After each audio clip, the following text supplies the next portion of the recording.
Le dépouillement, c'est le fait de retirer sur soi et dans son cœur ce qui n'est pas de la gloire de Dieu.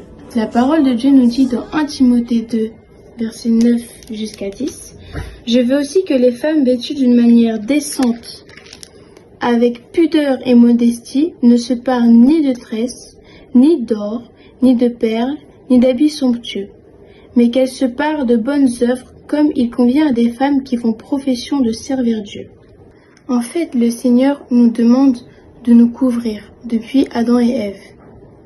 Et pour ceux aussi qui sont appelés à se marier, il est important de cacher son corps pour son époux ou son épouse. En fait, on doit s'habiller de façon à ne pas être une pierre d'achoppement pour autrui. Ça peut être une femme ou un homme, parce qu'une femme aussi peut convoiter une autre femme. Donc, pour s'habiller de façon pudique, il est mieux de mettre des vêtements assez décontractés, donc qui moulent pas trop, des vêtements assez longs pour les manches jusqu'au coude et pour les jupes, les robes jusqu'aux chevilles. Il est important de savoir qu'une femme ne doit pas porter de pantalon, parce que la parole déclare dans Deutéronome chapitre 22 au verset 5, je lis au nom de Jésus, « Une femme ne portera point un habit d'homme et un homme ne portera point de vêtements de femme.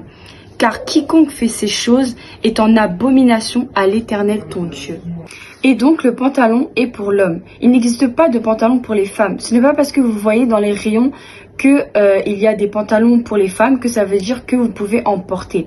Devant le Seigneur, vous êtes en abomination.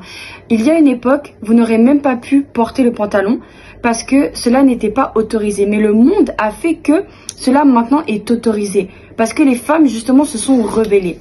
Mais ce n'est pas parce que le monde a autorisé cela que ça veut dire que le Seigneur est en accord avec cela. La parole déclare, ne vous conformez pas au siècle présent. En faisant cela, vous vous conformez au siècle présent, alors qu'il faut regarder à la parole de Dieu. C'est pour cela, mes sœurs, que je vous invite à porter de belles robes et de belles jupes. Si vous avez froid en période d'hiver, je vous invite à mettre des longues chaussettes, mais pas de collants, pas de leggings en dessous, pas de shorts de cycliste, parce que à partir du moment où il y a une séparation, c'est comme un pantalon et c'est en abomination devant l'Éternel, comme la parole le déclare.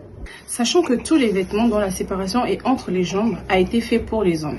Comme il est dit dans Exode chapitre 28 au verset 42 au verset 43, je ne vais pas le lire, dont les caleçons de lin a été fait pour les sacrificateurs. Et sachant que les sacrificateurs, ce sont des hommes. J'espère que la vidéo vous aura plu. Si vous avez quelque chose à dire, une question, n'hésitez pas à l'écrire dans les commentaires. Shalom!